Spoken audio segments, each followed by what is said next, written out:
Pagkatanong sa atin si Judge number 1. Hi, Giselle.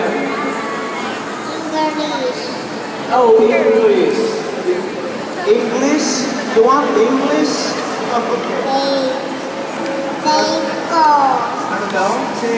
Teko sana. Giselle, ito na yung tanong mo ha. Hindi pag maigi ha. Ayan. Kung nasa harap mo yung isang fairy godmother, alam mo ba yung fairy godmother? Ha, Giselle?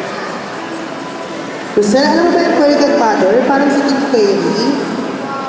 Kaya ngayon, ayan. Ngayon, nasa harap mo siya. Ano ang isang bagay na gusto mo i-wish sa kanya? Ano yung gusto mong wish na ibigay niya sa'yo? Nanalo sa pageant. Oh! Very specific ang Ngayon, bakit naman gusto mong manalo sa pageant? Bakit gusto mong manalo? Teko. Gusto mo. Kasi gusto mo. Okay, palakpakan po natin. Yes, thank you so much, candidate number 4. Ikaw lang, kung nasa harap mo si fairy godmother, anong gusto mong hilingin at bakit?